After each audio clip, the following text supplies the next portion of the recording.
Dámy a páni, vítajte pri ďalšej MVP Talk Show Live. Stretávame sa takto spolu tretíkrát a mojím dnešným hosťom je slovenský futbalista. Chcel som tak povedať, že už dôchodca futbalový, ale to ešte uvidíme, či to tak bude alebo nie. Juraj Kucka. Dobrý večer. Ďakujem veľmi pekne. No, začal som teda tým, že či budeš dôchodca alebo nie, lebo najskôr si hovorím, však ukončená kariéra, potom som videl, že vraciaš sa domov. Tak aký status teda tak v sebe vnútorne vlastne máš, alebo ako dlho ti trvalo si povedať, že chcem byť dôchodca, nechcem byť dôchodca, alebo ten futbal mám stále rád ešte? Samozrejme, že ten futbal mám stále rád a aj keď, dobre, som v tom nejakom tom športovom dôchodku futbalovom, ale ten futbal chcem stále hrať. Aj teda však som to už oznámil, že chcem hrať za Prievidzu, kde som sa vrátil domov po dobrých 23 rokoch asi. Ale ešte bohužiaľ najprv to koleno moje nešťastné, kvôli ktorému vlastne som aj skončil celkovo tak s tým profi futbalom, tak si musím dať do poriadku. Asi to vypadá tak, že na budúci týždeň pôjdem s ním na operáciu, tak uvidím, že ako sa dám dokopy a že na čo to ešte potom bude. Že čo to vlastne bude obnášať potom. Takže stále neviem povedať, že či ešte teda budem hrávať alebo nie. Za Prievidzu? Posledné roky si hral v Bratislave. Koľkokrát vám v kabíne hrala pesnička Najväčšia diera je Prievidza? Ani raz. by som ich zabil asi.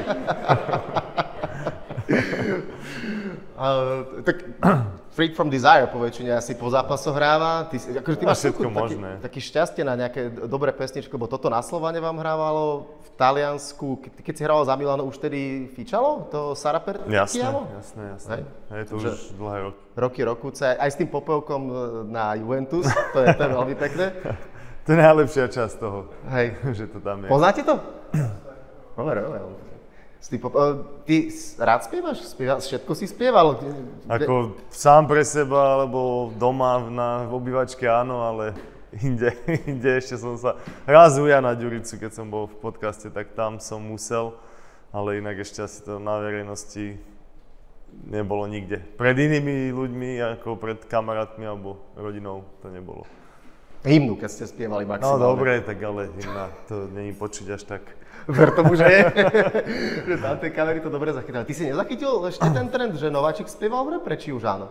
Áno. Áno? Čo si spieval ako prískočnú? Ja nič, ja som nebol Nováčik, vieš. Začalo to až keď ja som bol starý. Tak som myslel, že kedy to začalo, že ty si nebol, ty si to nezažil. Neviem, ako není to nejak dávno. My sme to vymysleli, neviem, možno 5 rokov dozadu, 6, že to začalo nejako tak ako. Dobre, ale predstav si tú modelovú situáciu, že nemusíš teraz spievať, ale že by ti povedali, že niečo musíš. Čo by si Tak musel som, v Anglicku keď som prišiel do Watfordu. Áno? Sara Perketiamo som dal. Samozrejme. Chytali sa, poznali to? Poznali, ale nechytali sa moc. Ako tlieskali alebo búchali po stoloch, ale boli tam asi 2 alebo 3 chalani, čo vedeli po taliansky, tak ale nespievali. To je dobré, no. Však aj dnes extrémne horúce deň, keď sme sa o tom bavili, že keď trebalo dať aj možno 2-krát sprchu, keď premostím na to iné peklo, na nejaké horúce, možno taký úvod dám ešte teraz potom. Kedy ty si mal v kariére, že najviac horúco? Kedy? Či nejaký zápas alebo obdobie? Ako myslíš počasie? Že... Nie. A kedy možno na trávniku alebo tak bolo najviac? Akože môžeš dať aj počasie, že neviem, však... Ale v Afrike bola vlastne zima, keď ste hrali. Tak tam neviem, bolo tak príjemne. No, či niekde v Turecku 20. Alebo tak, ale skôr tak inak myslím, že kedy bolo najhoršie. No asi v Janove, keď som hral, keď sme mali 2 po sebe sezóny také kritické, že sme sa zachraňovali v posledných kolách. Jednu sezónu sa mňa, že v poslednom kole a druhú sezónu pred poslednom kole. Nám to bolo dosť vyhrotené vtedy. Napríklad keď som chcel ísť do mesta niekam, tak ani to neodporúčali. Za prvé a vyšiel som s dcerou na prehliadku k doktorke, tak som musel ísť s ochránkou. Okay. A to sme len vystúpili pred ordináciou rýchlo dovnútra, do auta naspäť a domov. Fúha. To bolo dosť horúce. Hej, dobre, ako to vtedy pôsobí na psychiku futbalistu, že takéto niečo vie, že sa deje, lebo neviem, keď som teraz vlastne som mal, to bolo premiér, myslím včera v telke, ale keď som nahrával s Robom Makom pred pár dňami a keď sme sa bavili, že on hral, keď bol v Grécku a takto, tak hovorím, však vo viacerých kluboch kopali tam hroby a neviem aké zloby, že akože našťastie povedal, že jemu teda nie, ale že zažil, alebo že majiteľ klubu pobehoval v Solúni so zbraňou. To som videl, no, no, ale... no takže... Tak nie je to nič príjemné. Samozrejme chceš čím skôr sa dostať z tejto situácie a nebyť v nej, alebo ani vôbec sa do nej dostať, ale už keď sa stane taká situácia, tak stále hľadaš proste nejaký spôsob, ako vyhrať nejaký zápas, aby sa to trošku ukludnilo. Ale proste niekedy sa fakt nedá, že sú také krízy a tie týmy proste na to fakt nemajú v tom momente a prehráva sa, tak musíš to nejako prežiť. Nemôžeš provokovať tým, že ako keby ti je niečo jedno, to oni neznášajú, tí fanúšikovia, si myslím. Že keby ti na tom vôbec nezáležalo, musíš proste stále sa snažiť, nech vidia tú snahu, že fakt chceš, ale nejde to, tak potom už to možno pochopia ako aj väčšina a trošku sa to ukludní. V Taliansku takto, keď to je a spoluhráči, keď prichádzali do kabiny, aký bol rozdiel medzi domácimi, ktorí možno sú na to trošku viac zvyknutí, a cudzincami, ktorí teda vo svojich krajinách, keď hrávali alebo niekde inde, tak u nás sa až takéto šialenstva nedejú. Tak u nás nie, ale väčšinou tam už myslím si, že sú dosť nejak ostrielali na to, alebo to poznajú, že sa to môže stať, môže prísť takáto kríza. Takéto veci. Nám napríklad prišlo, ja neviem, asi ich bolo 50 alebo koľko fanúšikov do kabiny na tréningovom centre a to bola naozaj malinká kabina tam. To bola také historická budova a nás tam bolo 25, tak v takej kôpke sme stáli, oni 50 pred nami natlačení tam a nám niečo hovorili, vyhrážali sa, ale ako našťastie sa nedošlo k žiadnemu kontaktu a dopadlo to dobre, no.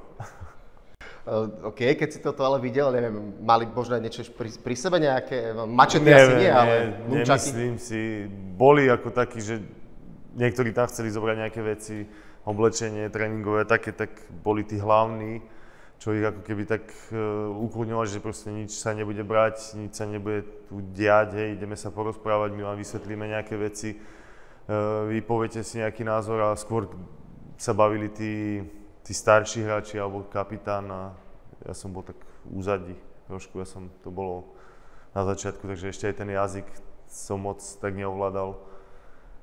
Nenapadlo ti, že na druhý deň rýchlo zobrať saky, paky a zdrhnúť? To nie, to zase nie.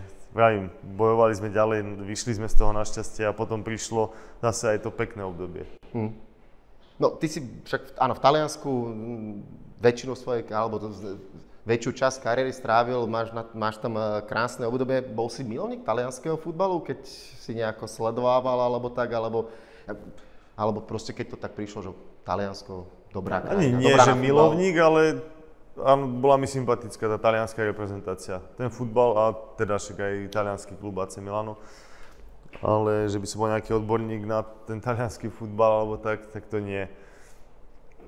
Ale samozrejme som to privítal všetkými 10, pretože to bola veľká príležitosť pre mňa posunúť sa ďalej a nebolo to nič nejaké ústrelené, bol to klasický nejaký ten tým Serie A, ani hore, ani dole, takže myslím si, že to bol dobrý krok vpred. Škrťo, myslím, ak si to dobre pamätám, takto, keď sme boli na tej prvej liveke, keď som sa ho pýtal na ten zápas AC Milano-Liverpool, legendárny v Lige majstrov, lebo však skončil potom v Liverpoole, vieme, že Liverpool ten zápas otočil, hovorím, že komu fandil, on že tak vtedy ešte AC Milanu, že on ako Liverpool nemal až tak rád, ale to potom prišlo. Ty si mal teda už ako malé dieťa AC Milano? Áno, ja som mal od malička. Koho najradšej, alebo vieš vymenovať zostavu? Ja to ako to zase nie, ale ten klub mi bol taký najsympatickejší, ešte potom plus Manchester United tam bol k tomu z Anglicka. Tieto dva kluby tak najviac, čo som tak im fandil a neviem, to mi tak zostalo. Neviem, pretože možno aj sme tam chodili do toho Talianska na dovolenky s rodičmi, možno aj preto. Tie farby mi boli možno príjemné, neviem si to, nepamätám si úplne detail, že prečo to začalo. Ale určite asi aj tými hráčmi, ktorých tam kedysi mali, ten mená. Dovolenka, Lido di Jesolo, Bibione? Či niečo iné? Bibione bolo určite, áno. Klasika. To si pamätám a ešte tam bolo. No tam, tá strana je klasika. Tiež som tam chodil, takže preto asi predpokladám, že viacerí ste do týchto destinácií chodili. Však je krásne video, keď teraz ste boli v Slovane a keď vám vyžebovali AC Milano. To ti asi všetci ukazovali, ja neviem, možno si to videl, že stokrát tú spontánnu radosť. To neviem, čo sa tam udialo. To bolo proste fakt tak znútra a strašne som sa na to tešil. Ja keď budem tak aj v tom našom rozprávaní tak trošku skákať po časovej osi, lebo pomôžem si opäť tým, keď som sa bavil s Robom, on je celku zberateľ trofejí, má 11 trofejí, Robo má v svojej kariére, že som ani nevedel. Takmer všade, kde bol, niečo vyhral. Aha. Nejakú trofej, ale tak som sa ho aj pýtal, že ktorá je možno najcennejšia, ktorú si najviac váži a povedal, že ten posledný titul zo Slovana, že to, čo sa teraz, že keď prihľadíme na to, aká sezóna bola dlhá, náročná, začalo to Ligou majstrov a teda, že posledný titul. Ty nie si taký zberateľ, ale máš teda príklad tie posledné tri, možno to tiež tak má, že tá posledná trofej je možno najkrajšia, alebo je posledná, alebo ako to vnímaš? Pre mňa bolo skôr tá prvá v Slovane, čo vlastne prvá alebo druhá to bola? To máš tri. Áno, viem, ale že ten rozdiel, keď s Dunajskou sme sa tam bili, keď sme ich predbehli a u nich, keď sme vyhrali, tak to bolo minulý rok sa mi zdá. To bolo, hej, to si bol zvolený potom hráčom roka. To bolo podľa mňa taká najkrajšia, lebo fakt tam to bolo napínavé až do konca a tie zlomové momenty tam prišli v tom domácom zápase s Dunajskou, potom ešte tam vonku, takže to bolo fakt krásne, no a také viac, nie že zaslúžili sme si to vždy, ale také, že naozaj, že bola tam aj tá konkurencia, nie, keď vyhráš o 15 alebo koľko bodov, tak je to také iné, že si tým preletel a získal si to, ale takto si musel fakt bojovať. Hej, v Dunajskej legendárny moment, keď dal Vlado tú penaltu a vyzliekol dres. Vidíš, to sú tie momenty nezabudnutelné, no. Hej, s jedným a druhým Vajsom, s kým je to, aké to je byť s takýmito dvoma borcami v jednej kabíne? Obidvoch dobre poznáš? Ťažké, ale zase na druhej strane aj krásne, lebo to sú fakt veľmi dobrí ľudia, obidvaja. Dali by všetko tým hráčom, proste aj ten tréner ako klubu, alebo teda svojim hráčom, Vladov ako spoluhráčom. Takže oni tak možno vypadajú v tej telke a pre tých ľudí, ktorí ich nepoznajú tak osobne, že akí sú to ľudia, že proste nervózni, alebo ja neviem, ak by som to povedal, ale nie sú takí proste v tom, keď ich pozná človek lepšie. OK, a dobre, ale kebyže musíš určiť, kto z nich dvoch podľa teba je viac emotívny? Ja viem, ťažká otázka. Veľmi ťažká otázka, no. Ale asi tréner. No, neviem, to je ťažké. To ja niekedy príde, že on ani že až takto prežíva, že ani nevie, čo sa deje na tom ihrisku. Si myslím, na tej lavičke, keď ho tam vidím niekedy a zase Vlado tomu prepne na ihrisku, tak to je tiež, takže nedáva mi takéto otázky, na ktoré sa nedá odpovedať. Áno, mladý Vlado, hlavne keď sa ide rád s Trnavou. Ale to je zase, vieš, to je jeho, no, toto málo kto má. Takéto, a ono to niekedy dokáže zmeniť ten zápas. Aj k dobrému, aj k zlému, ale... Hej, no však ako veľa teraz aj my fanúšikovia môžeme vidieť vďaka tomu dokumentu, ktorý sa točil celý rok v Slovane a o Slovane a dobré hlášky, ktoré tam púšťajú. Keď možno ste sa o tom dozvedeli aj ty, keď si to vnímal, tak bol si s tým v pohode, že zatiaľ som myslím 2 diely vonku a ono to ide postupne. Ale príklad, ja keď som vypozeral Last Dance asi 4 krát, že to iba čumí, že, a to bolo pred 25 či koľkými rokmi, že kam všade ich pustili, že vám budú chodiť kamery za chrbtom, ako si to ty bral? Zo začiatku tak som bol taký možno pozornejší, že som to viac tak vnímal, ale potom už neviem, ako by som na to úplne zabudol. Vieš, že fakt len keď som ich videl, tých chalanov alebo kameramana, že tam boli, ale inak som ich nejako nevnímal, ani som nepozeral, že či sú niekde schovatí alebo nie. Neriešil som to a tak si myslím, že asi aj ostatní, že už to potom tak vypustili z tej hlavy a nechali to asi, že čo bude, tak to bude. To, čo bolo už vonku, alebo neviem, vy ste to možno už celé videli, alebo nie? A dve časti. Prvú premiéru v kine a druhú vlastne teraz, čo bola v piatok doma. Budeš všetky, predpokladám, pozerať, že možno aj tak, že aké hlášky tam zaznejú, čo tam bude, že si tak trochu budem, samozrejme, že budem, lebo je to urobené zatiaľ veľmi dobre. A je to pekné vidieť takto z druhej strany, že ako to spracujú všetky tie zábery, čo majú. Ono to tak však pekne mapuje, odrazím sa od toho, teda od tej poslednej sezóny, že čo sa všetko vlastne Slovanu v nej podarilo, že tak slávny klub, aký na Slovensku to je, a prvýkrát hral Ligu majstrov, a keď si to tak retrospektívne pozrieš a vnímaš tie predkola, aká náročná cesta to bola. Bo vy ste išli od prvého vlastne takto, pomaly takto pred rokom ste už išli tam niekde do toho Severného Macedónska, jak to začínalo, že to bolo pekné pekličko na polorozpadnutom štadióne. Je to smutné, akože ešte len prvýkrát sme hrali Ligu majstrov, alebo teda Slovan, pretože takýto klub by tam mal byť častejšie, nevrajím, že každý rok. Na to asi ešte není dosť kvalitný, veľký ten klub, ale určite častejšia účasť by tam mala byť, si myslím. Ale dobre, ďakujem aj za toto, čo sa podarilo, a tá cesta bola veľmi náročná. Začali sme hneď, v podstate ja ani nehovorím, ja neviem, či som mal 4 alebo 5 dní voľna a hneď som do toho naskočil. Niektorí chalani takisto, takže tá cesta bola náročná, bolo teplo, hrali sme na Cypre, kde bolo tiež to počasie také všelijaké, potom sme hrali v tom Dánsku, dobre hovorím, nie? Tak tam tiež ako ten klub, alebo tí mali veľkú kvalitu, ale asi nám to všetko tak vychádzalo, prialo, že sme to dokázali pretaviť do toho postupu, aj už tej skúsenosti možno, že sme už boli 3. rok takto pokope, že to pomohlo tomu, už sa to nejak doplňalo nejakými hráčmi. A samozrejme to šťastie tam bolo takisto, lebo veľakrát sme mali šťastie a sme otáčali tie zápasy ku koncu. Takže plné emócií, fakt nádherná cesta. O to, že bola taká ťažká, tak o to ešte taká krajšia. No áno, však vlastne ty si mal krátky čas, lebo však nechcem opäť nejako sypať sol do rán, ale Anglicko, zápas vlastne na Eure, a hneď potom vlastne si do toho naskočil. Ako náročné je takto pre hráča sa pretransformovať, že tam hráš proti najväčším svetovým hviezdám, sú tam proti tebe 100 miliónoví hráči, a potom si uvedomíš, že OK, vrátiš sa psychicky vyšťavený a ideš hrať niekde fakt do tramtárie prvé predkolo Ligy majstrov. Neviem, ako nebolo to pre mňa ťažké.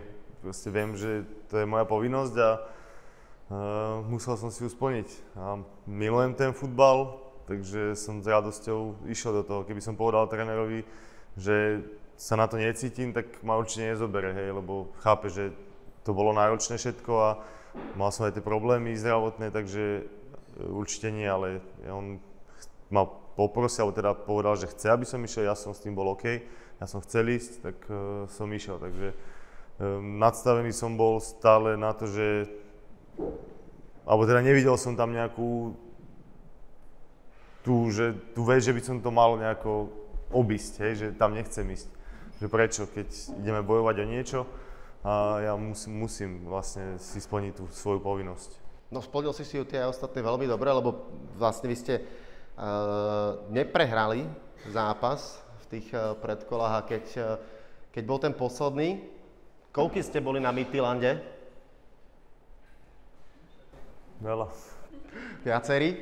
Ja som zobral Sinátora a akože, tiež išli sme fandiť, a to bol akože, no mám ako z tých, na x akciách športových som bol, ale toto radím tak fakt, že do top 5, čo do atmosféry, zážitku, vývoj zápasu.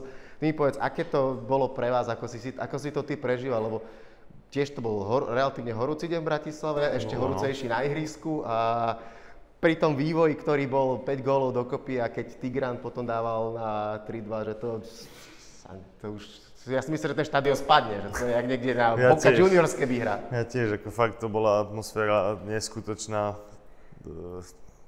Proste ten zápas tak na hojdačke hore-dole. už vtedy si myslím, že sme zmelili z posledného, lebo fakt chýba len krôčik a boli sme k tomu blízko a prehrával si, potom sa ti podarilo vyrovnať, čo už vtedy to bolo akože, hej, že úžasné, že už vtedy tá atmosféra ešte viac vygradovala sa a keď sa dal na konci ten gól, tak ja neviem, mám taký výpadok aj, že proste to bola fakt taký ošial, že som tam videl, ak tam všetci bežia, skáču kade-tade, tí ľudia na tých tribúnach, keď som to videl aj v telke. No, tak mám úplne zimomriavky z toho, pretože to bolo, na to budem ako spomínať veľmi, veľmi dlho. Potom v kabíne a takto, z toho zábery tiež vlastne sú. Áno, určite budú. Všetko možno, ja neviem. Určite budú. No tiež proste eufória, neskutočná. Išli ste potom do mesta? Sami za, že hej. Asi hej. To si zaslúžilo, si myslím. Ale áno. Veľakrát sa hovorí, že keď niečo veľké vyhráš, ja si budem v tomto aj asi dlhodobo pomáhať citátom, ktorým podal Žigo Pálfi, že oni keď vyhrali ten federálny titul v 90. rokoch, že dobrý titul oslavíš vtedy, keď si 4 dní nič nepamätáš. Tak to sa ti niekedy stalo takto 4 dní, ale po nejakej futbalovej akcii, inak nie je to. 4 nie. 4 nie. 2 možno, ale 4. Ale nie, že by som si to nepamätal úplne. To si neviem ani predstaviť. Hej. Tak oni mali dlhšie voľno hlavne vtedy. Dobre, ale 4 dní, aby si nepamätal to, čo by si musel stvárať. To by bolo... Nuž. Keď vyhráš, keď podstúpiš z Prievidzu a pôjdete do vyššej ligy. Do ligy. Do Nike ligy, no. To bol najväčší partyman, ktorého si počas kariéry zažil. Nemusí byť zo Slovenska, ale hral si vo viacerých tímoch, ligách. Partyman. Ja rozmýšľam, že hovorím partyman. Viem, že Matuzalem v Janove, keď som bol, tak ten bol dosť taký. Už to... To ani neviem, to som ani neriešil, nezaujímal sa o to. Ale ten mal nakročené dobre. Gerson, že? Gerson, hej. No dobre, tak... Ale tento Matuzalem viem, že on bol taký, ale on bol starší už, ja keď som tam bol, tak už vtedy mal nejaký 38 alebo 37 mal. Podľa mena iba. No. Dobre, a čo to znamená, že prišiel na tréning pod parou, alebo skončil tréning hneď? Neprišiel, vieš, tak no, na aute stále jazdil opitý a však potom moje sa mi že zobrali vodičák. A určite ich bolo veľa, ale nebudem tu vyťahovať mena. Však zahraničných môžeš. Dobre, ale tak nie, dobre nabil naspäť to niekto s tým Gersonom. To keď vieš, že takýto takýto človek, keď príde do mužstva, ako to pôsobí na poctivcov, ako si ty, a na takých, čo reálne chceš na tom ihrisku niečo odovzdať a potom vieš, že ti tam príde takýto polomagor. Tak ale ty to nevieš dopredu, že on je takýto, vieš. To nikto nevedel? Tak dúfam, že keby to vedeli, tak ho nezoberú. Vieš, ale... A tak akože vedeli, že má aj nejaké kvality futbalové, no, vieš? tak áno, ako to ukázal, však on podľa mňa bol ako hráč dobrý, len tá hlava proste nebola na správnom mieste. A no čo s tým spravíš? Nič, môžeš sa s ním rozprávať, môžeš, ja neviem, skúšal si? Nadávať, skúšali sme a nepomohlo. Môžeš potom, ja neviem, na ihrisku, na tréningu trošku mu to dať pocítiť nejako. Skúšal si nejakú šmíkalu na ňo? Nejako nie, nič zákerné, samozrejme. V rámci normy. Nie, tvrdšie áno, ale nie zákerne. To som nikdy nechcel nikomu ublížiť. Hej, nejako. Tvrdo áno, ale nie ublížiť to. To by som si vyčítal asi do konca života. A už je to premočané tým, že tu už nehrá, tak mi teraz povedz, že keď tréner toto videl všetko, čo sa deje, letelo niečo v kabíne? Nejaká kopačka, ako tento hodil Ferguson vtedy po Beckhamovi, keď sa vystrihal do hola. To som videl, akože by tréner hodil nejakú kopačku po niekom. Neviem však. Neviem, či ja som nebol možno vtedy, či... To sa pýtam, či sa stalo, to nehovorím, že sa niečo stalo také. Nie, to sa pýtam. Nie, neviem, ako viem sa vidieť, že raz, neviem, nejaký hráč hodil alebo rozbil telku, ale to ešte som tu asi nebol.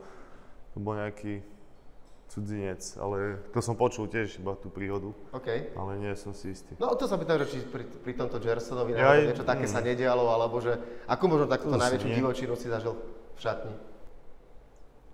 Sa pobili dvaja medzi sebou v šatni. Kde? V Janove. Janove? Tak tam ste mali veselo. Z Južnej Ameriky nejaký, ale meno si už nespomeniem. A druhý čo bol? Druhý Talian asi. A sa tam pochytili, tak ich museli asi jedného, druhého rozdeľovať. Stáva sa aj takéto, no. Ale tak vydiskutuješ a pokračuješ ďalej. Ale hej, že už potom na druhý deň, jasne, už to bolo v kľude. Ale stalo sa, no, nejak si nesadli v niečom. Vrátil sa naspäť sem, keď ste teda vedeli, že do Bratislavy a na Slovan, že postup, oslávené, všetko dobré a ten žreb, však dobre vieme, ako to prebiehalo. Keď už ale potom reálne sa tak mentálne nastavuje, že OK, že už tu už končí všetká sranda, vieš, že sem prídu tie top týmy. Ako ťažko, alebo ako práve, že možno s ľahkosťou si povieš, že yes, že máme to tu a teším sa na tie zápasy, lebo ty si síce preskákal, však si aj v Miláne hral, takže nie je to možno také ako pre niektorých chalanov, ktorí prvýkrát išli hrať takéto ťažké zápasy, ale tak vieš, že opäť, že je to Liga majstrov, počuješ tú zvučku, všetci majú pri tom zimomriavky a špeciálne to mentálne nastavenie, že wow, že je to tu a ideme to hrať. No, ja nemôžem hovoriť za druhých chalanov, že aký mali oni pocit, alebo ako boli na to pripravení, lebo to sa nedá, hej. Ja viem hodnotiť seba a už tým, že som fakt si niečo odskákal a zvykol som si, keď som bol v zahraničí na tú takú atmosféru, tak ma to ako nevystrašilo a mal som pred tým rešpekt, hej, že nevedel som, čo mám od toho očakávať. Strašne som sa na to tešil. Chcel som si užiť každú jednu chvíľu, ktorá sa dala a neurobiť hanbu, no. Ako, tie výsledky boli také všelijaké, ale myslím si, že úplne až tá hanba sa nespravila, že fakt sa bojovalo, aj keď niektoré boli vyššie tie výsledky, tak stále sa, že fakt to nebolo len také odchodené a odozdanie sa tomu súperovi. Ešte najväčšia škoda toho prvého veľkého zápasu z City, že ste ich nechytili o 3 mesiace neskôr, keď mali tú hyperkrízu. Tak čo by bolo, či by sme ich zase my nenakopli potom. To nevieš. To bol posledný zápas prakticky, ktorý normálne vyhrali a potom to išlo do kytek. To nevieš, ako by to bolo. Tá kvalita stále tam je, hej. Ale vidíš, aj takýto klub, alebo takéto mužstvo, tá kríza môže prísť. Ty si ako vnímal vtedy, čo sa dialo v klube, lebo je tam legendárna tlačovka, to je asi prvýkrát v histórii futbalu, že sa stane, že tréner hostujúceho tímu oznámi koniec kariéry domáceho hráča, keď Guardiola teda na tlačovke hovoril, že sa bavil s Vladom o tom, že končí a tie nejaké echá zo Slovana vlastne prichádzali až neskôr. Vy ste to vtedy vedeli, alebo rozprávali ste sa o tom? Ja som sa to dozvedel asi deň alebo 2 pred zápasom. Takže fakt to držal v tajnosti Vlado, nikomu to nehovoril. A to povedal asi len pár hráčom a celé kabine to povedal vlastne až pred nástupom na ihrisko. To bolo asi vidieť v tej druhej časti sa mne, že to bolo. Že teda je to jeho posledný zápas. A je to zvláštne, no, že to ten Pep povedal, ako nechápem prečo to vyťahoval, ale asi nevedel o tom, že to nikto nevie, alebo tak, že to... Ja som si totiž všimol, že sa rozprával a ja som za to písal Guardiolu. Čože? No? Čo mu povedal? Hej? Čo mu povedal? A on povedal, že končí s kariérou. Takže tvoja vina. Všetko. Aspoň za to Slovensko dozvedelo. Tak ono by sa to dozvedelo určite, ale vidíš, no, tak už vieme. No. Najkrajší zápas pre teba, aj keď teda síce prehraný, bolo to Milan, lebo nie? Domáce. Tam, ja som si... Ako áno, ale zase nie. Každý zápas, ktorý som odohral, tak bol krásny, pretože som vedel, že už to asi nezažijem nikdy, takže som si užil fakt každý zápas. A to bolo trošku špeciálnejšie tým, že to je môj obľúbený klub, že som za ňo hrával, tak preto, ale nejak by som ho nenadradzoval úplne nad tie ostatné zápasy. Ale krásne bolo to aj ako fanúšikovia, hoci možno si tam nehral nejako extrémne dlho, ale pamätali si ťa, urobili nejaký pokrik. V tomto asi tiež dôkaz, že tí Taliani, že oni sú inde. Že to je... Áno, trošku sú viac preto zapálení možno celkovo ten národ ako niekde inde. A potešilo ma to veľmi, no, že si takto, alebo teda, že ma tak vykričali, bolo to veľmi pekné a tak som si to vážil vnútri, že som tam nechal dobrý dojem, keď som tam bol. A dozvedel si sa pred tými rokmi, že do toho Milana pôjde, že sa ti splní tento detský sen. Aké to, lebo neviem, ako dieťa, alebo keď si bol tínedžer, ty si chodeval na San Siro, bol si tam na zápasoch, alebo vôbec? Nebol som, nie. Nebol. Tú možnosť. No, lebo to musí byť niečo úžasné, že ty niekomu fandíš ako chlapec, máš rád ten klub a zrazu ten klub si ťa vyberie. Tak... Je to úžasné, fakt ten sen proste si splníte, tak od malička, ktorý máte, tak je to úžasné, pretože som si išiel za tým, makal som na tom a sa mi to podarilo, tak vlastne to vo mne zase som videl, že to, čo robím, takže to má nejaký význam.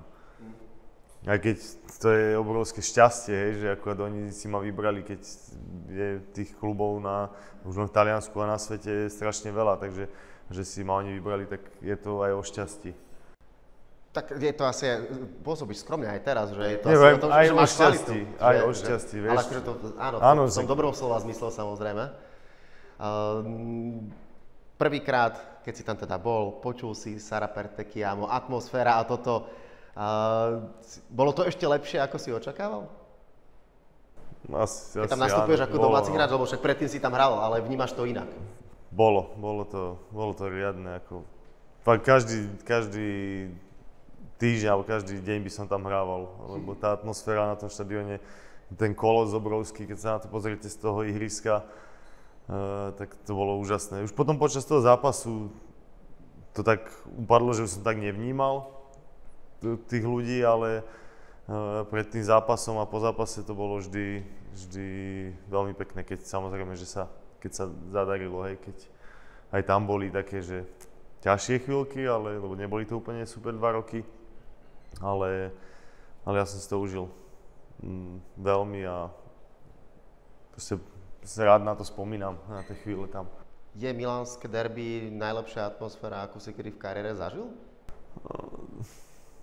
Bije sa to trošku s Janovom. Tam derby so Sampdoriou, tam je to menší štadión, tak bližšie trošku, to je tak viac uzavreté, tam je to, možno niekedy aj lepšie. Fakt, tak odporúčam zažiť. Dobre. Ako neviem, kedy to bude, ale lebo však Sampdoria je stále v Bčku, tesne unikla v Cčku, takže tam je to fakt super. Keď porovnáš možno Taliansko, Turecko, lebo však keď si bol potom tam, tak atmosféra... Turci asi väčší blázni, takí magori úplní, že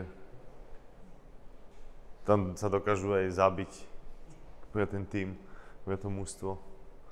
Takže to je extrém asi. Tam máš iba pozitívne spomienky, alebo niečo sa tam dialo? Lebo tam to nebolo moc vydarené ako celkovo. Oni mali, ak si pamätám, 50. výročie založenia klubu. Tak nakúpili hráčov nejakých, chceli vyhrať titul. Že ten tréner, ktorý tam bol, tak nebol moc asi kvalitou na to pripravený. Nedal nám vlastne nejaký systém, že čo by sme mali hrať a tak sme sa tak potácali, tak sa to nepodarilo. Potom tam to funguje, že každé 4 roky vlastne sa hlasuje za nového prezidenta. Nie je ako, že jeden vlastní klub a má ako tu, tam sú jasne nejaký spolok, ktorí si volia prezidenta, tak to sa zmenil prezident tam nový a už potom to išlo tak dolu vodou. Oni sa začali zbavovať hráčov a ja som prestal hrávať, už nedávali, že si chceli dovrčiť, aby som odišiel.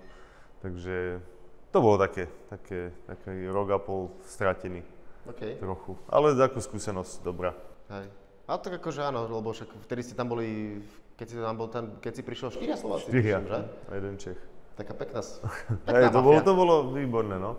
Hej. To bolo pekné. Ako vždy to asi padne vhod, keď sa rozprávam s chalami, že je dobré, keď v nejakom klube niekoho má, že je tam zázemie, že sú tam Slováci a na jednej strane sa vydávate v repre, ale že ste aj v klube. Neliezli ste si na nervy? Nie, vôbec. Ja som to tiež vždy chcel, nikdy som to nemal v zahraničí. Ako nepočítam Česko. No, takže ja som mu veľmi rád. To aj trošku ako tomu, alebo mi pomohlo sa rozhodnúť tam ísť, že tam už boli chalani, Jano a Matúš. Potom prišiel ešte Hubo. Takže to bolo super. Uľahčilo to trošku ten život tam, lebo tam bolo také všelijaké. Bolo niečo zvláštne, na čo si musel zvykať v nejakej krajine? Či možno špeciálne v Turecku, že oni majú svojskú mentalitu a celkovo možno aj tá krajina v niektorých veciach? Tak áno, všade majú inú tú mentalitu a tie kultúry.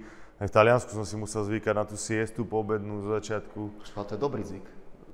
Ale nie v tom zmysle, že som nemohol nič robiť, alebo teda, že som nič nerobil, ale že vždy mi vyšlo, že som skončil tréning a ja som býval ešte na hoteli zo začiatku a potreboval som sa niekde nájsť. Všetko bolo zavreté. Tak vždy som skončil pri tej takej malej pici niekde z nejakého baru. A na to som si nevedel dlho spomenúť, vždy som, teda zvyknúť. Vždy som sa chcel ísť nájsť, ale už som nemohol, lebo bolo zavreté. Takže tiež sa na to potrebovalo. Neviem, v Turecku, čo také bolo zvláštne. Neviem, že v reštauráciách nemali napríklad pivo, si nemohol dať a nič. To moc, keď tam prišiel, tak ten chcel odísť z reštiky hneď. Že nedostane, tak poslal čašníka, nech mu ide kúpiť niekde do nejakého obchodu. Tak tam pod stolom mal schovaté. Ale boli také, oni fakt, tí hráči a ten klub bol pre nich znamenal strašne veľa, takže to urobili pre mňa. No. Takže išiel aj tomu otcovi to pivo kúpiť a doniesol mu ho tam pod stôl. Tak iné, no, také. Hej. Keď si mal toto ťažké obdobie, siestové obdobie v Taliansku, variť si sa nechcel hotovať? Lebo viem, že vieš variť, ale... Tak na hoteli, ťažko sa ti varí na hoteli, tak na izbe. Neviem, či si mal nejaké možnosti, to je pravda. Ale nie, tam ešte moc ešte to nebolo tak asi prebudené vo mne. Hej. A urobil si niekedy takú vec, alebo nikdy si toto nemal, že keď si bol v Taliansku, že si vypýtal pizzu s ananásom? To nie, ani nemám. Ani ma to nikdy nenapadlo, ani to nedávam. Nie? Neviem, ani som to asi nikdy neskúsil. Dobre. Neviem. Ako ja nikoho neodsudzujem, nech sa dá každý, nech sa tam dá aj melón na to. To je každého chuť, hej. Nie som taký blázon ako niektorí, že šalejú z toho. Som videl raz také, že nejaké reštaurácii si ju môžeš dať, ale stojí neviem či 1,000 eur alebo koľko, no majú v menu. Takže si vlastne nikto nedá. Ale to je ako keď dostaneš špagety a nemôžeš si ich pokrájať. Vieš, to je niečo podobné, no. Alebo kečup si vypýtať. Keď to chcem, a to si urobil v Taliansku, že si vypýtal kečup na to? Kečup nie, ale ja neviem, napríklad ryby, keď si dáš, alebo nejaké, tak sír, oni ti k tomu nedajú. A keď sa vypýtaš, tak po tebe pozerajú tak zvláštne, lebo na ryby sír nepatrí.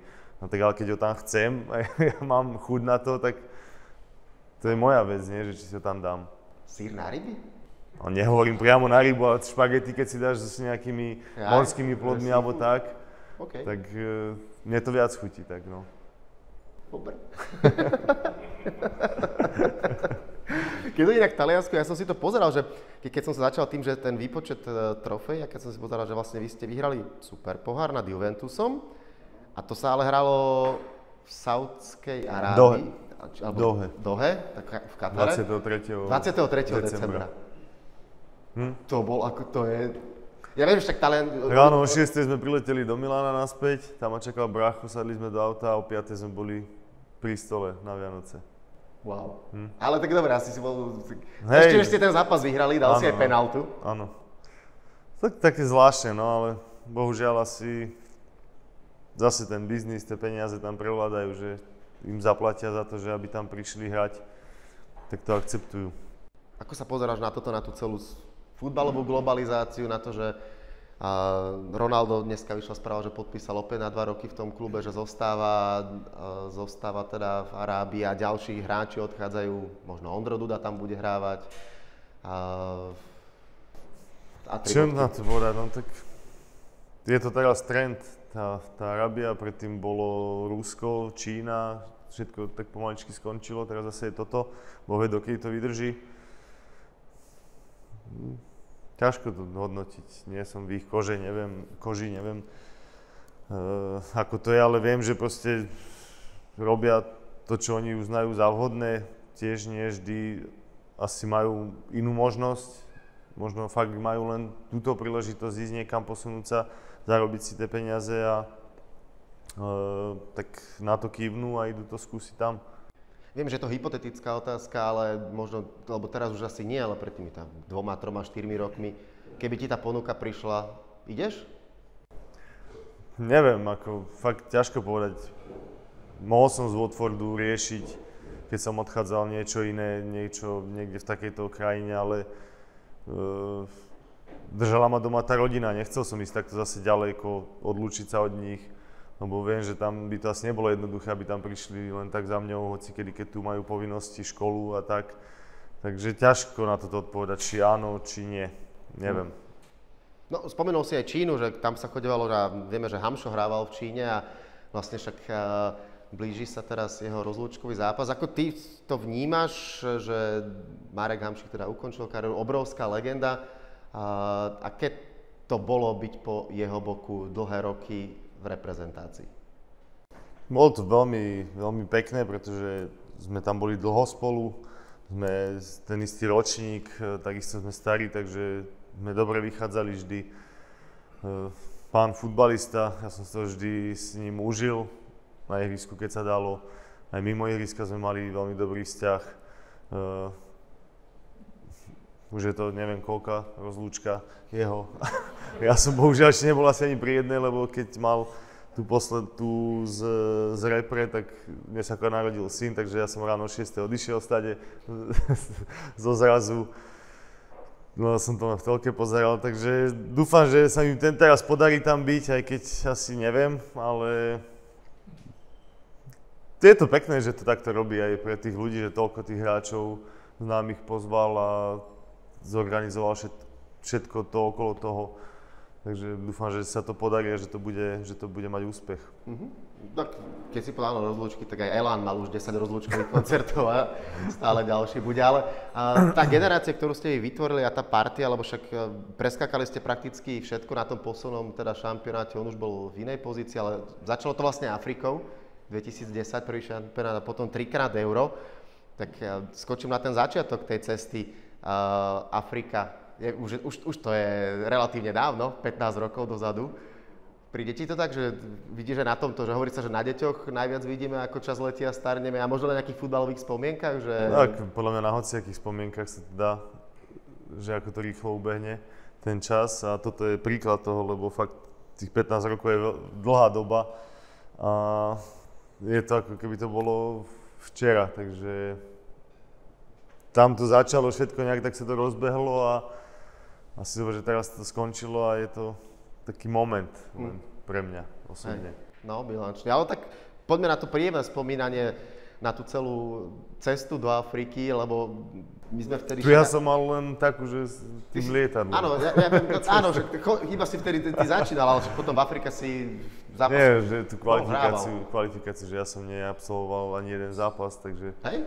No, to hovorím, že moja cesta do Afriky bola iba lietadlom. Aha, že si s nimi letel, že si nehrával.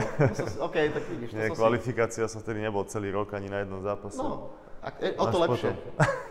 Áno, no, tak pre mňa áno. Dobre, ale Afrika samotná. Ja som mal to šťastie, ja som bol na vašich 2 zápasoch, že som sa tam dostal, lebo exotika a špeciálny zápas s Talianskom, to je asi tiež, že top 3 zážitok, vyradiť majstrov sveta, hráš proti Talianom, aj keď ešte teda si nevedel, akú budúcnosť budeš mať obrovskú v Taliansku. A ako si ty spomínaš na ten zápas? Bál som sa na začiatku možno trochu, lebo fakt začalo to tak nevinne, hej, ja som nehral, vyhrávali sme s tým Novým Zélandom. Ja som to nastúpil na pár minút, dostali sme gól, tak to bolo také nervózne trochu.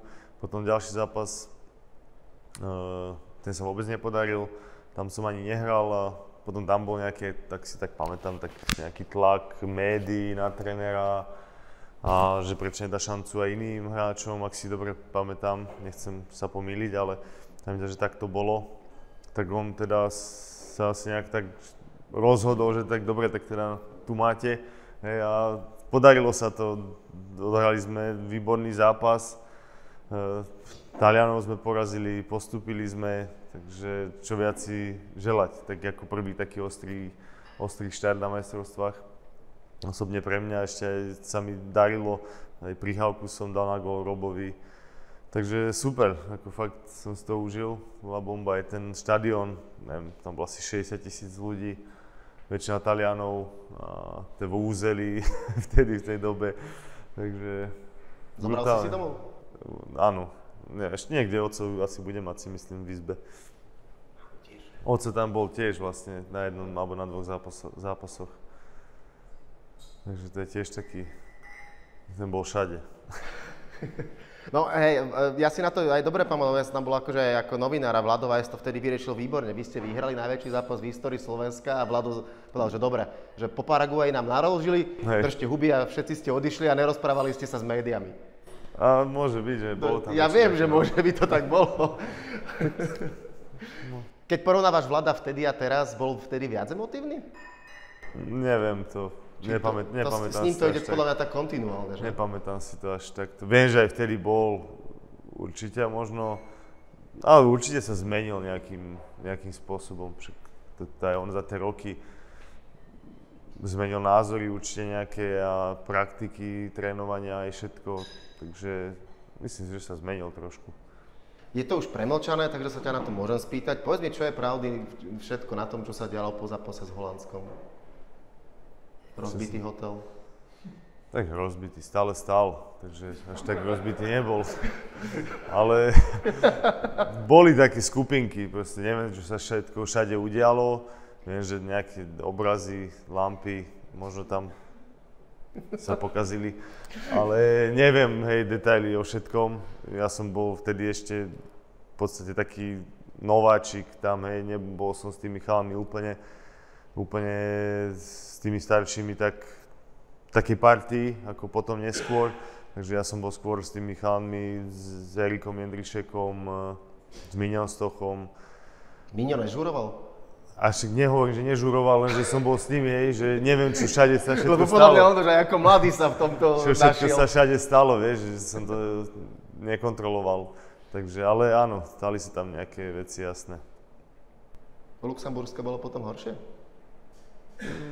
Nie, trošku je do nie, Luxembursko sme boli zavretí v jednej miestnosti veľkej, takže tam len trička sa potrhali, ale nebolo to horšie. Alarm, no tak niekto spustil, ale tak akože, dobre, áno, v rámci možností a takýchto vecí niekedy však taký dobrý team building, keď niečo vyhráš. Samozrejme, s rozumom, ale tak 25 chalanov, vieš, neustrážiš všetkých. To sa nedá. Vždy sa nájdu nejakí, čo sa otrhnú a dopadne to tak horšie nejako. Áno, no.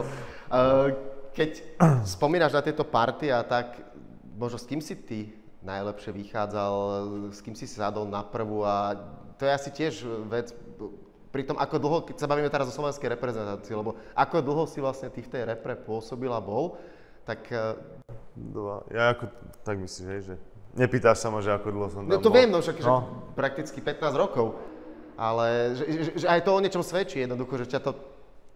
Aj tá asi s partia tými určite robila chalami, veľa. tak vekovo mne podobnými, čo bol Erik Jendrišek, ešte čo som možno poznal aj spredtým, že on, ten Hamšo, potom prišli mladí chalani Vlado, Miňo, takže s nimi Robomak potom neskôr, že skôr s týmito, ale poviem, potom sa to tak zmenilo všetko, potom už som patril k tým starším, skúsenejším, tak Škrťo, Jano Ďurica, Hubočan, Nemec, to sme boli dobrá partia, to sme stále trávili čas spolu na izbách, lebo však tam sa nič nedalo nejako robiť, takže bolo ich veľa, nebudeme menovať jedného. Jasne. Kávičkári veľkí. kávičkári, čajičkári, človeče hrávali dlho, také hry, karty. No, všetko, aby si zabil nejaký čas. Vedeli ste to, alebo boli ste v tomto taký, že extrémne súťaživí, že tú športovú súťaž už máš Vo v sebe, všetkom, že vo jak všetkom. Jordan ste Zo všetkého sme... o peniažky hrali človeče? Aj o peniaze, ale takže sa to nejako vždy nahromadilo, hej. Alebo PlayStation sa hrávalo, ten go-kart, tie autíčka všelijaké, keď sme boli vo Francúzsku, dokázali stráviť hodiny pri tom. A proste súťažili sme vo všetkom. Máš nejaký zápas najpamätnejší pre teba z reprezentácie, na ktorý nikdy nezabudneš? A prečo je to ten, keď si dal gól Casiasovi? Podľa mňa ten prvý štart za repre. Fakt? To bolo Lichtensteinsko. Lichtensteinsko, Žiline. Pár minút, ale to bol prvý. To bolo, na to nezabudnem. Ja si pamätám, aj som gól zachránil na čiare. Mal som tam aj takú strelu jednu, takú neviem, od štiplavú, ale nesadla, ale pekná akcia, takže vyhrali sme prvý štart, tak to bolo super. Máš také, že asi predpokladám, že otec sa ti o to stará, odložené nejaké pamätné veci, dres odložený, výstrižky z novín a takéto niečo, že keď budeš starý, budeš ukazovať vnúčatám. Výstrižky z novín to vždy robil ocino. A dresy a takto to som už vždy, keď som nazbieral, tak som mu to doniesol, on to dal do izby, potom už keď vlastne sme sa my všetci odsťahovali, ja aj bratia z bytu, tak z jednej tej izby našej sme spravili takú na tieto veci, na dresy, na tie trofeje a všetky takéto pamiatky, miestnosť, takže tam to všetko je uskladnené a neviem čo s tým potom, no, keď žite to dám všetko, lebo je toho veľa. A predpokladám, že si bol zberateľ dresov, že cieľene si chodieval za hráčmi, alebo vždy tak, že ako prišlo, respektíve už potom chodili za tebou? Aj cieľene niektoré, ale niektoré ako prišlo, ako sa podarilo. Koho najcennejšieho máš v zbierke? Ronalda asi z Juventusu, Okay. keď tam bol. S ním si hral? Proti nemu si nehral, že? Asi nie. Jeho škoda. On by si medel s tebou. Neviem, ale Tak by si ho dobre predrusil. nemrzí ma to, že... Hej. Ako ťažko bolo hrať proti Ronaldovi? Bolo, lebo tak vieš, čo dokáže, tak si dávaš pozor. Takže ja som sa tak motkal tam, kde on, alebo teda on sa motkal pri mne viac menej, tak som si dával pozor, hej, dával som si taký väčší odstup od neho, aby som blbo nevyletel a vždy som si radšej počkal, keď ho zdvojíme. Takže, lebo vieš, že tie kvality má, že vybehneš a už potom ťažko ho chytať. Pre teba Ronaldo, Messi lepší Ronaldo. hráč? Ronaldo? Tak neviem, príde mi taký viac kompletnejší, že aj tá ľava, pravá noha, rýchlosť, technika, Messi, ako klobúk dole aj pred ním, len viac mi je Ronaldo asi sympatický. On skôr to dokázal všetko aj to svojou drinou, že mal talent, určite neskutočný, ale plus k tomu pridal ešte tú drinu a tú pracovitosť a tým sa vyšvihol ešte viac. Messi to je proste talent do narodenia. V tomto možno aj ty tak trochu si v tom podobný Ronaldovi, že o tebe to tak všetci hovoria, že taký poctivec, dríč, že nič si nezanedbal, nevynechal. Asi preto, no, je ten Ronaldo takže... Hej.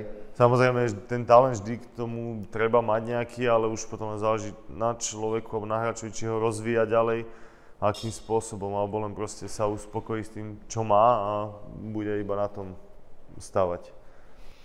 Ale k tomu sa presne chcem na to spýtať, že ak to si mal tak od malička, že rodičia ti to vštepovali, že aby si to uvedomil, alebo to tak aj v tebe proste prichádzalo, lebo... Asi áno. Je to náročné. Veľa chalanov to fakt nedokáže, že majú talent neuveriteľný, ale dokážu to preflákať. A potom sú naozaj takíto dríči, poctivci, a keď k tomu ešte pripočítame, že fakt, že dobre hrajú, že vieš sa udržať dlhodobo, a však ty si prakticky celú kariéru hral bez nejakých zranení väčších, teraz na konci, není to také proste, že...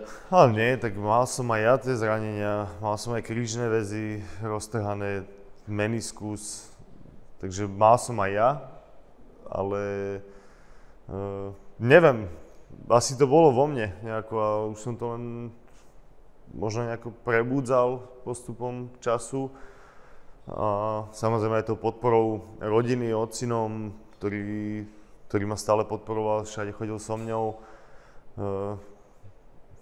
Že aj on proste je človek, ktorý neobsedí, ktorý stále niečo musí robiť. Je na to zvyknutý celý život, takže možno aj to, že som to nejak pochytil od neho. Takže asi tým, no. Neviem, ako inak sa to dá nejako ešte prebudiť, alebo ja neviem zistiť, že ako to bolo. Neviem to tak ohodnotiť.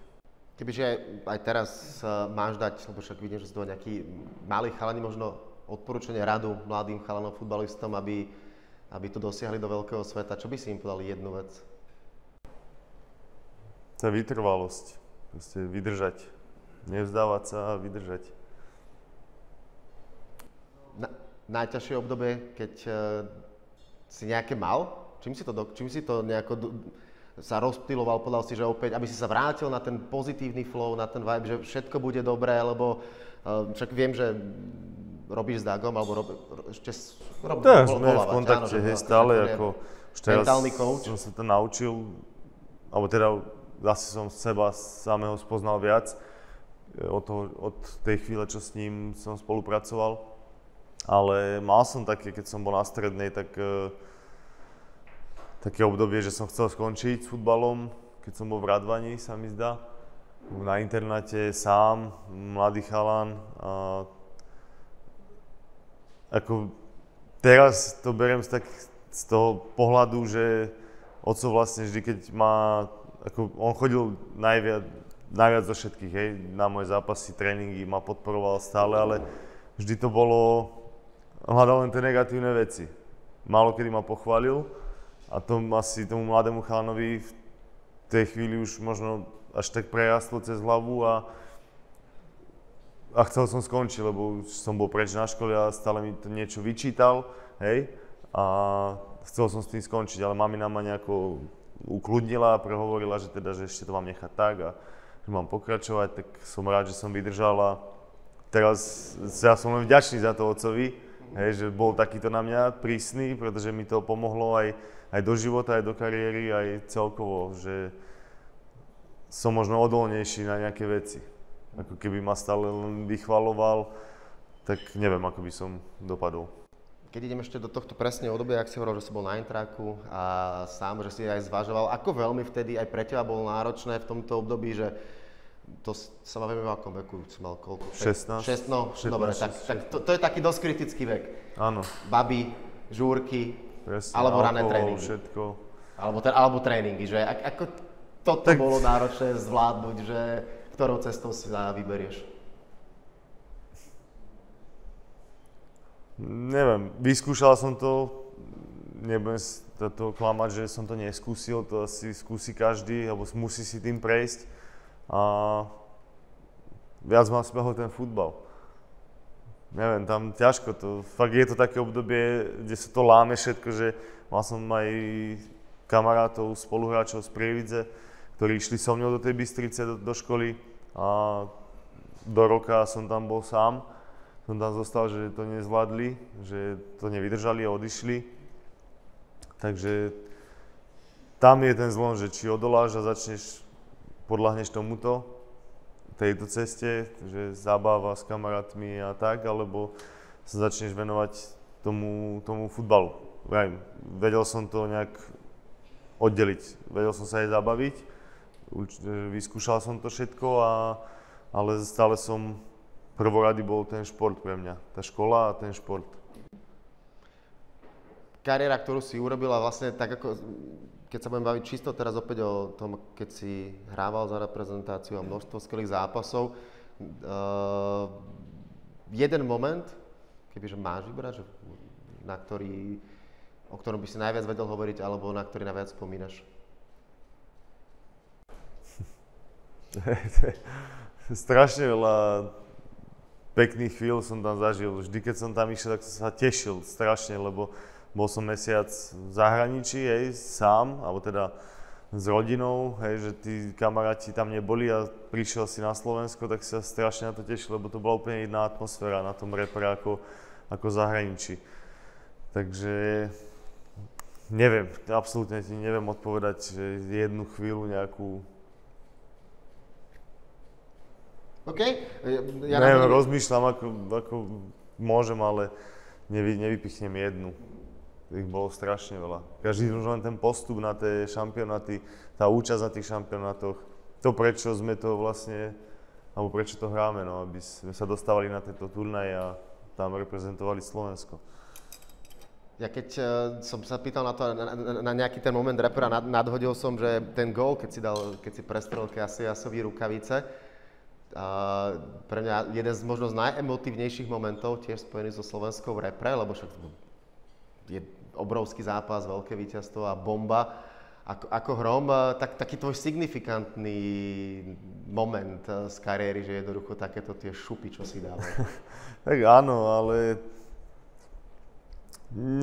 netrúfam si povedať, že to bol ten top moment. Nemyslím si to. Neviem nájsť ten správny top moment, ale toto je jeden z nich. Určite je tam na vrchu niekde, ale myslím, že boli dôležitejšie možno chvíle tej repre, ale to je ťažká veľmi otázka. Keď si vedel, že už sa to teda blíži ku koncu kariéra, či už repre, alebo vlastne aj teraz, keď to beriem z klubovej stránky, ten veľký futbal Slovan, tak vnútorne si s tým bol vyrovnaný, že však vieme, že nedá sa zastaviť čas, všetko to raz príde a už si tak bol na to mentálne, alebo aj teraz si tak mentálne nastavený, že jednoducho ono to skončí a príde potom reálny život, prídu iné veci, iné problémy a z tej bubliny vystúpiš. Ty to tak, myslím si, že celku pekne postupne robíš, že sa ti to darí, lebo vieme, že veľa chalanov to nezvládlo a nedopadlo to dobre. Že ako máš toto nastavené a to. Tak pohovorová otázka, kde sa vidíte o 5 rokov? Rozumiem, no.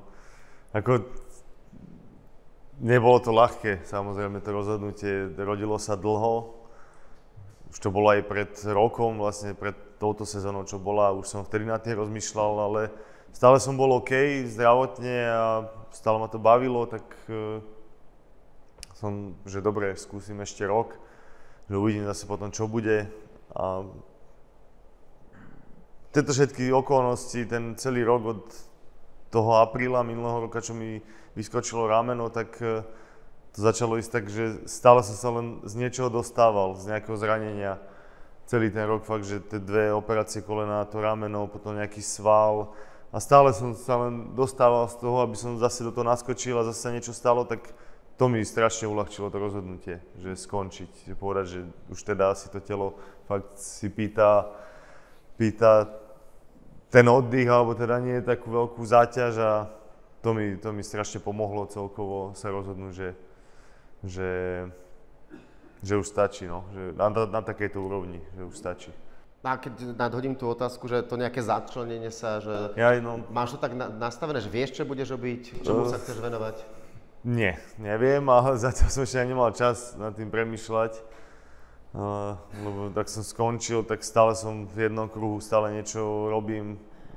Vlastne doma som nežil 23 rokov, takže to bývanie, čo som tam mal, to zázemie bolo také, ako bolo, že len na tú chvíľku, nejakú prechodnú týždeň, 2, 3, keď sme sa vrátili domov, takže to som si potreboval dať do poriadku všetko. Stále mám v hlave, alebo som mal v hlave to, že či pôjdem na tú operáciu, nepôjdem a keď pôjdem, tak čo potom? Si to nedám do poriadku, lebo budem o barlách, nebudem funkčný, nepomôže mi nikto, alebo teda nedokážem odniesť veci, tak som to všetko chcel mať teraz si dať do poriadku, robil som to sám, pretože priateľka, ako je tehotná, tak tam mi nemohla pomôcť s tým, takže som fakt dal do toho všetko od rána do večera, som niekedy sa nezastavil, takže som ani nemal čas rozmýšľať nejako, že čo sa udialo. Stále to beriem ako takú dovolenku, že máme medzi súťažami, ako som mával a nevnímam to tak, že som skončil s tým futbalom zatiaľ. Ono to asi podľa mňa treba nejaký čas na to, keď už nabehnem na nejaký ten stereotyp bez toho futbalu a tam asi to príde takéto obdobie. A možno nie, neviem, ťažko povedať. Ale aj ty, čo máte Ďura na Instagrame, tak akože máš ho celku živý teraz, že... Teraz, trošku som to influencer, to s teba stáva. Trošku som to oživil, no, snažím sa to nejako... No, práve, že ani moc nie, neviem. Niekedy, hej, ale snažím sa ísť trošku s tou dobou, no, že ako to je, že dá trošku viac takto vedieť, no, že čo sa deje.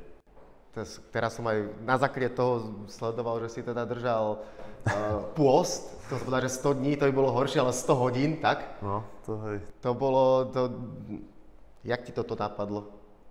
Že takúto vec urobíš? Neviem, ja mám rád takéto výzvy. Sám sebe si niečo dokázať spraviť. Pred 2 rokmi som 3 dní vydržal. Teraz som videl niekde, taký jeden chalan hovoril o tomto, o 100 hodinách, tak som chcel vyskúšať 100 hodín. Mám na to čas, alebo teda čas tým, že nemusím trénovať. Počas sezóny sa mi to sa nedalo spraviť. A už dlhé roky robím ja to, že jeden deň počas toho mesiaca dám, ja neviem, 2-krát, 3-krát niekedy, že jeden deň ako nejem, alebo teda 36 hodín. Takže už to zaužívam, už to mám dlho zaužívané, len toto som chcel skúsiť sám sebe si dokázať, že to dokážem a že čo to spraví a bolo to úplne v pohode. Bol som stále zamestnaný niečím, tak som nemal ani čas mysleť na to, že sa mám najesť a nechýbalo mi to. Keby som ležal na gauči, tak asi je to ťažké. Ale musela prísť nejaká kríza, nie? Že kedy nie, práve, že som fakt nemal tú krízu. No dobre, posledný deň, štvrtý, keď som bol s deťmi na zámku na nejakom predstavení a v každej tej jednej miestnosti, ktorú sme prechádzali, tak sme si museli sadnúť na zem, lebo prebiehala tá rozprávka a deti sedeli, tak aj malý mi sedel na kolenách a vždy, keď som sa postavil, tak sa mi zatočila hlava, vieš, už to som, alebo išiel som po schodoch, asi 200 schodov tam bolo a tam som fúčal, takže to bolo už možno taký trošku náznak toho, ale fakt ten pocit hladu nejaký som za tie 4 dní nemal. Dali si pre tebou a neprovokovali ťa? Nič, ja som pripravoval jedlo doma, bol som v reštike a v pohode. Skôr do mňa húčali, že už si mám dať, že sa boja o mňa a tak.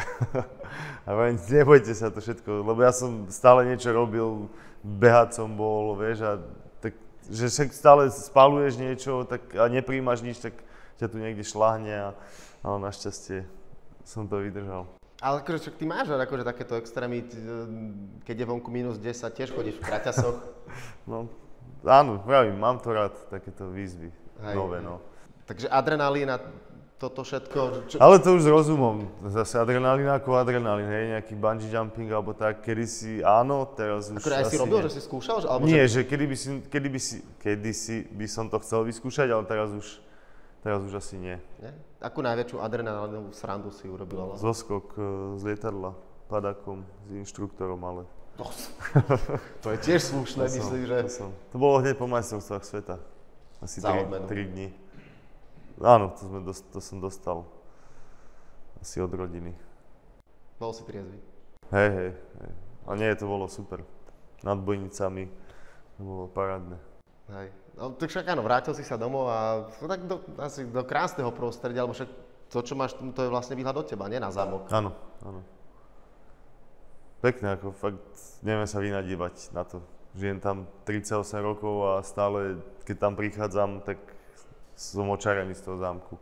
Strašne to tam mám rád. Čo ti bude na futbale najviac chýbať?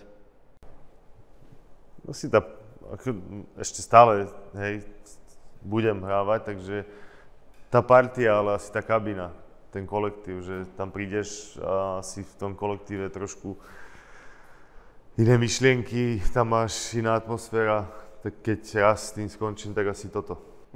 Prievidza je 3. liga, že? Teraz postupili do 3. ligy. Hej, lebo spomínam si, keď Škrťo išiel hrať prvýkrát, ale dobre, to je dedina, zase vyslovene, že ten bol taký, že hneď mu naliali, fľaša domácej v kabíne, toto asi nepovolíš, že... Toto asi také nebude, no.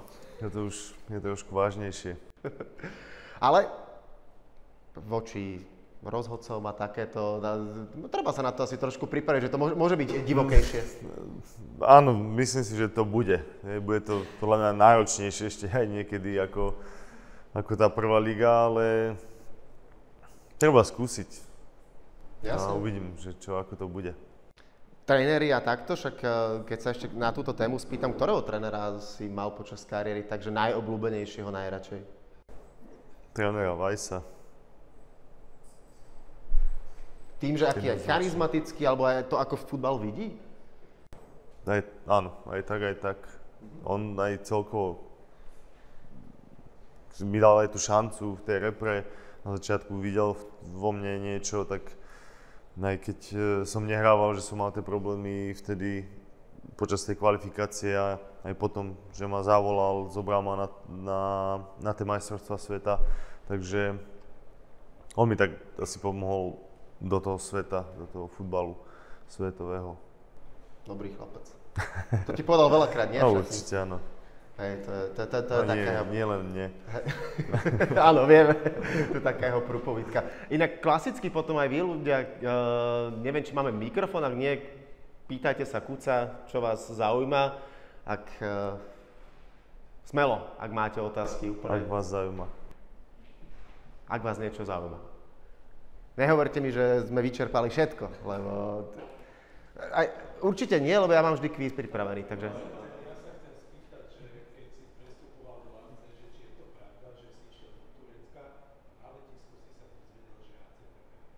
Počkaj, ja to iba takto poviem, lebo nemáte mikrofón, aby to potom bolo počuť, že keď si teda išiel do ACčka, že si išiel do Turecka a dozvedel si sa, že na letisku si sa dozvedel, že ideš do AC Milanu. Není to pravda takto, ale bolo to, že som mal kúpené už letenky do Turecka, ale nebol som tam ešte, to bolo len naplánované na nejaký deň, o 2 alebo 3 dní. Takže ešte som nebol na tom letisku, ale už som bol proste tak dohodnutý. Asi si pamätám, to bol Bursa Sport a už sa čakalo na nejaké papiere, ono to tak dlhšie trvalo vtedy, takže už len že tie letenky boli kúpené, ale nebol som tam. Ono sa to tak hovorilo, aj ja som to povedal možno veľakrát, takže už som bol na ceste do Turecka v tom takom ponímaní, že už naozaj som tam skoro išiel. Hej. Ešte, že som nešiel. Poďte kľudne ďalej niekto.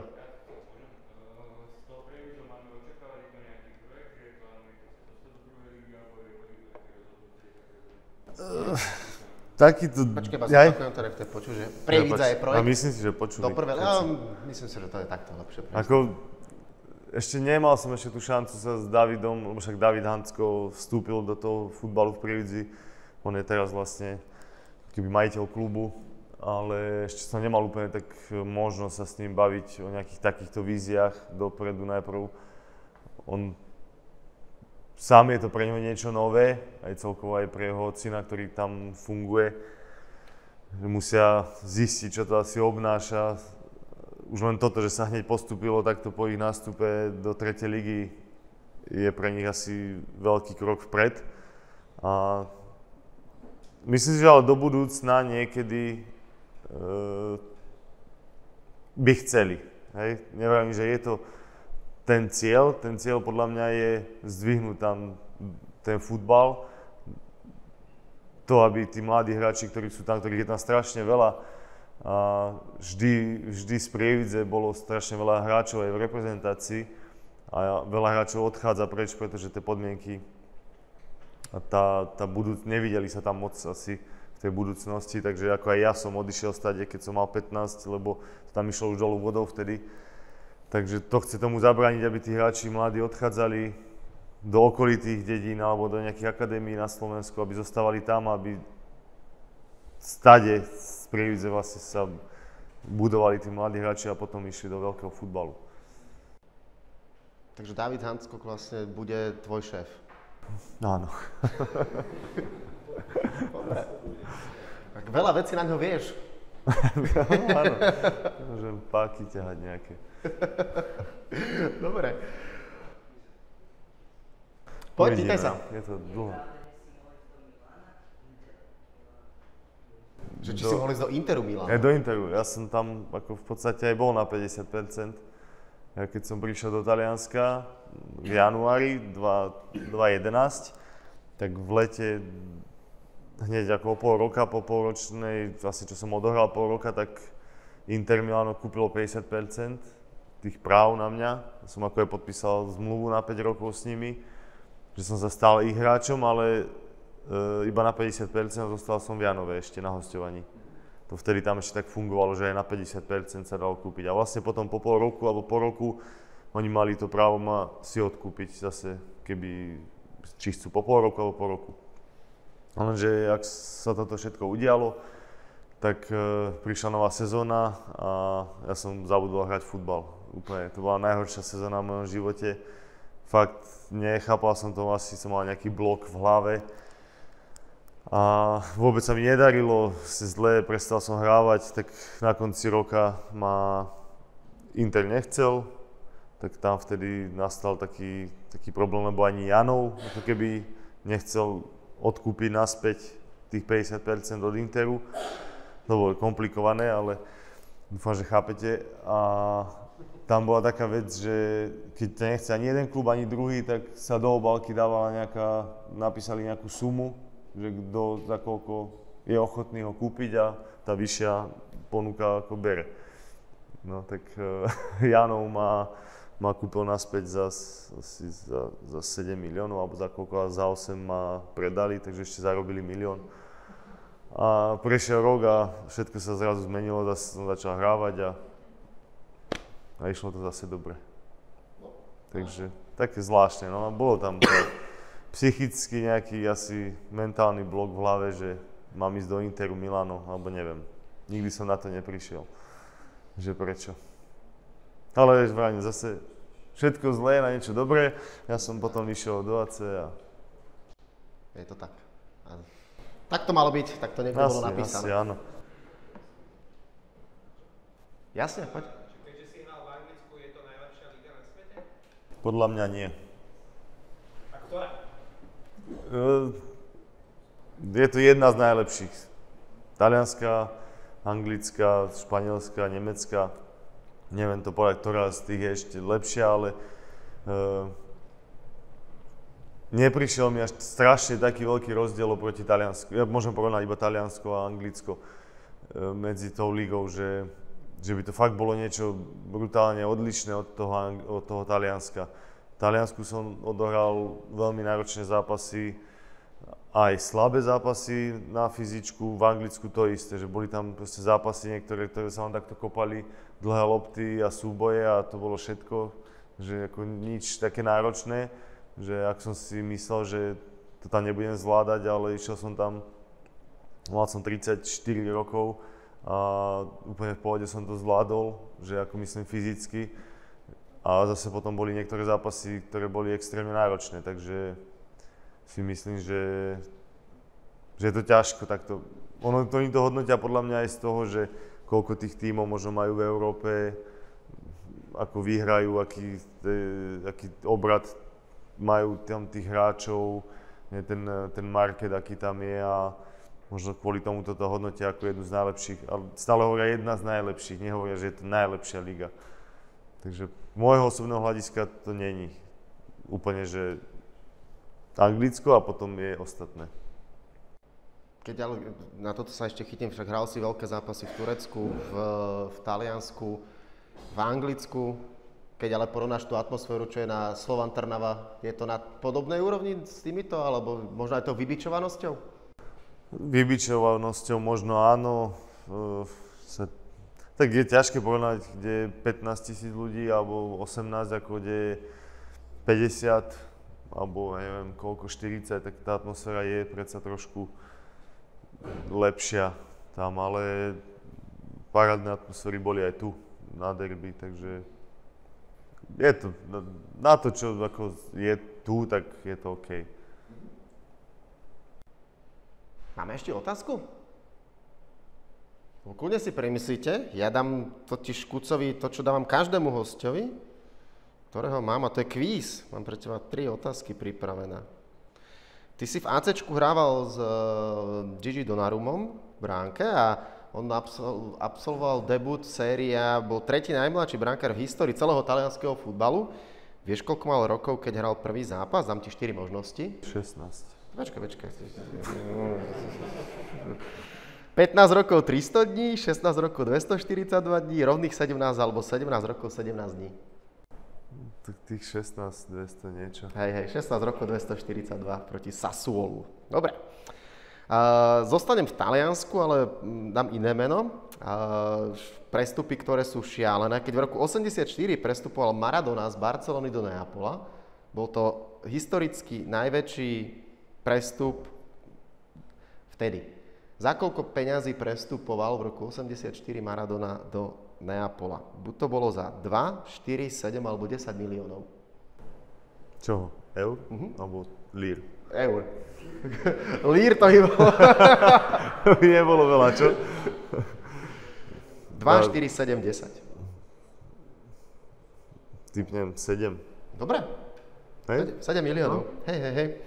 A tretia je akože úplne mimo futbalová, ale úplne netuším, na aký popud som toto našiel. Je to olympijská otázka. Súčasťou olympiády v roku 1900 v Paríži boli živé zvieratá. Skúsi tipnúť, aké zvieratá to boli. Buď to boli slony, mačky, holuby alebo psi. Holuby? Dobre, a vieš aj ako? Skús, že Neviem, ako? asi nejaký let na nejakú vzdialenosť. Nie. Bolo to pri streľbe, dnes sa používajú, že ich vystreľujú. Vtedy reálne zostreľovali živé holuby. Fakt? Hej, pustili holuba a kto trafil, tak získal zlatú medailu. Trošku nehumánne, ale takéto veci sa diali. No dobré, ja dneska som dával na úvod na Instagram, ak ste niektorí videli, že vlastne ty si povedal, že na tom zápase možno budeš, ale ako hrať, ale určite Záleží tam budeš. Všetko, určite tam budeš, tak ty lístky, mám tu teda dva lístky na Punto 17 na rozlúčkový zápas Mareka Hamšíka a budeme teraz počúvať o tom samozrejme, lebo dám dve otázky. Jedna zaznela, druhá nie. Prvá, proti komu hral Kuca prvý zápas v repre? No, teraz kto to podal prvý? Dobre, máte dva lístky. A druhá, ktorá nezaznela, či niekto trafíte. Koľko gólov dal Kuco za slovenskú reprezentáciu? Áno. Máme víťazov. Rýchle. Tak, lístky budú pripravené a Ste typol? Či... Fakt? Dobre. ale je Dobrý to... typ. Ja som tiež dvakrát typol a dvakrát som No, hľadol. tak. Toľko teda ďalší MVP večer. Ďakujem veľmi pekne za to, že ste prišli. Dúfam, že sa vám rozprávanie páčilo a ja hlavne ďakujem Kucovi, že prišiel. Juraj Kucka. Ďakujem. Díky moc.